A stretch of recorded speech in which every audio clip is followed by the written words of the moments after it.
पश्चिम मध्य rail महाप्रबंधक शोभना बंदोपाध्याय ने DRM Pankaj त्यागी एवं मुख्यालय के वरिष्ठ अधिकारियों के साथ बीना आगासौद रेलखंड की तीसरी रेल लाइन परियोजना के अंतर्गत बीना यार्ड रीमॉडलिंग के तकनीकी कार्यों एवं अन्य महत्वपूर्ण कार्यों की गहन समीक्षा की।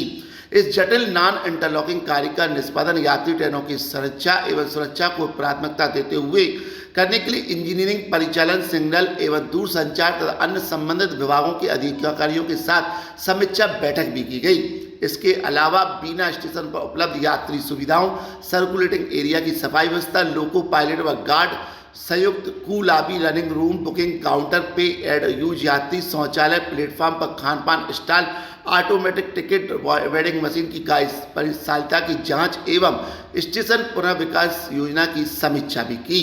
बीना और कुरई विधानसभा की हर छोटी बड़ी खबर को सबसे पहले जानने के लिए हमारे विचार मीडिया 24 चैनल को सब्सक्राइब करें और बेल आइकॉन का बटन दबाना ना भूलें। खबर देखने के बाद खबर को लाइक करें और कमेंट्स जरूर करें। विचार मीडिया 24 के लिए शुभम चौधरी की रिपोर्ट। भविष्य में जैसे जैसे हमें सुविधाएं मिलती हैं, राजरानी एक्सप्रेस का काफ़ी दिनों से डिमांड है, लेकिन इस समय वहाँ टेक्निकल सुविधा ही नहीं उपलब्ध है। वो अगर हम हबीबगंज तक ले जाएंगे, उसका जो ले ओवर है भाई, उसको वापस आना रहता है, तो उसको कम से कम 6 घंटे तो मिलने चाहिए साफ़ सफाई, चेकिंग वेकिंग के लिए ना। वो हबीबगंज तक ले जाने में पहली बात तो जिस समय में वो चलती है, समय आप ही लोगों की सुविधा के अनुसार रखा गया। उस समय भोपाल और RKMP के बीच में बहुत दूसरी गाड़ियों का ट्रैफिक है। सारी गाड़ियाँ जो जाती हैं साउथ की तरफ ट्रंक रूट पे, उधर ही से जाती हैं, तो राजरानी एक्सप्रेस को बीच में घुसाना ही नहीं संभव हो पा रहा। और फिर वहाँ पे उसकी वो पिट नहीं है मेंटेनेंस वाला RKMP में। तो आने वाले समय में सारे डेवलपमेंट हो रहे हैं, जब हो जाएगा तो बिल्कुल बढ़ा देंगे, है ना। हम लोग तो जनता की डिमांड बिल्कुल नोटेड रखते हैं, फिर जैसे जैसे इंफ्रास्ट्रक्चर बढ़ता जाता है हम वो सुविधा प्रदान करते हैं। ठीक है कि कितने वहाँ से टिकट बिकने चाहिए, कितने फॉर्म भरे जाने, तब ना तो हम स्टाफ रखेंगे रिजर्वेशन का, वरना तो आजकल ऐप भी आ गई है। और बीना और मालखेड़ी में कितना अंतर है कि बीना आके नहीं ले सकते, तो वो क्या उसके मापदंड है, हर जगह रिजर्वेशन काउंटर नहीं हो सकते, पर इसका डिवीजन से कोई लेना देना नहीं। तो फिर हमने उस दिन जबलपुर डिवीजन ने उस पर कार्रवाई करी, पकड़े गए। मेरे पास फोटो है, कितने सारे लोगों को बिल्कुल पकड़ लिया। थोड़ा सा हमें कुछ भी नगर एक्सप्रेस पर जितनी आज बात हो रही है, हम देखेंगे कि आपकी ये शिकायत मतलब रिजॉल्व हो, जनता का न रहे होते हैं। और हम लोग आपस में कोऑर्डिनेशन करके ही कार्य करते हैं। कोई भी एक काम सुनिए तो सही, ठीक है, तभी आपको लगता है कि आपको एक पर्टिकुलर विभाग से कुछ काम है, तो आपको ये लगता होगा कि काम में डिले हो रहा, कोऑर्डिनेशन नहीं। लेकिन ये मैं बता दूं कि रेलवे का हर कार्य, कोई भी काम वो अकेला एक विभाग का नहीं होता, कहीं ना कहीं कोऑर्डिनेशन होता है। 1 महीने पुरानी एक घटना थी, यहाँ पे एक मालगाड़ी ये लगातार हो रहा है, बांध टूट नहीं है। सुनिए, नहीं ऐसा बात में नहीं, जब तक आप यूज़ कर रहे हैं, क्या हम ये छोड़ दें कि हमारा पूरा बन के 2 साल बाद तैयार होगा, तो तब तक यात्री आए तो गंदे टॉयलेट में जाएं। बुकिंग काउंटर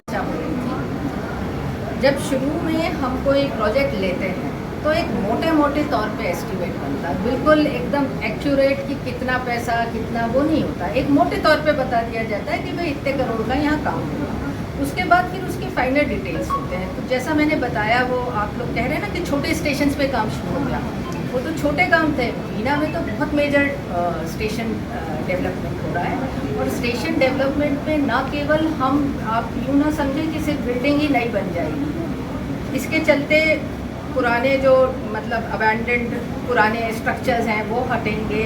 कहीं कहीं संभावना होती है कि हम लाइन बढ़ा दें, कई स्टेशन पे प्लेटफॉर्म बढ़ते हैं, तो यहाँ पर भी कुछ काम ऐसे आ जाएंगे। तो ये बड़ा काम है, ये मात्र केवल स्टेशन बिल्डिंग ठीक ठाक करने का काम नहीं है। तो आपका मैडम जब काम होने को स्टेशन साफ है, हम लोग के पास हर दूसरे दिन एक शिकायत नहीं, मैं कि मंडल के सबसे गंदे स्टेशनों को गिनाना है। नहीं, मंडल का सबसे गंदा है कि नहीं ये तो मैं क्या कहूँ, लेकिन ये मैं आपसे इसको नहीं वो करूँगी डिनाई कि स्टेशन पे गंदगी नहीं होना चाहिए। हमारी भी जिम्मेदारी है कि हम उसे साफ रखें। कुछ अपेक्षा हमारी नागरिकों से भी रहती है, और आज के निरीक्षण के दौरान कुछ मुझे भी कमियां महसूस हुई। DRM साहब भी हैं, तो मुझे पता चला कि इस दिशा में वो प्रयास कर रहे हैं। मैं चाहूँगी कि 1 आध महीने बाद भी आप फीडबैक जरा दें कि इम्प्रूवमेंट हुआ कि नहीं। जो भी हमारी आज चर्चा हुई है, जो भी हम लोगों ने तय किया है कि हम क्या कदम स्टेप्स लेंगे, निसंदेह हम इसकी यहाँ की सफाई को इम्प्रूव बनाएंगे। मैडम 2024 में हमारे ये रूटीन वर्क है, हम नियमित तौर पे बीच बीच में जाकर निरीक्षण करते हैं। सबसे महत्वपूर्ण चीज़ होती है कि संरक्षा की दृष्टि से निरीक्षण करना, और आजकल बहुत जगह अनेक कार्य चल रहे हैं, विकास कार्य हो रहे हैं, उनको भी देखना बहुत ज़रूरी है, क्योंकि हम चाहते हैं कि वो समय सीमा के अंदर जो निर्धारित समय दिया गया है उसमें पूर्ण किए जाएं।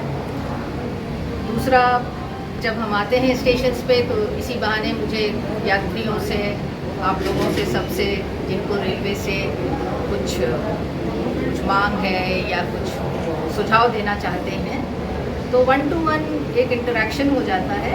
और हमेशा ही हमारा प्रयास है कि भारतीय रेल की तरफ से सभी यात्रियों को बहुत सुगम और सुचारू और अच्छी सेवाएं प्रदान की जाएं। अभी ये आपने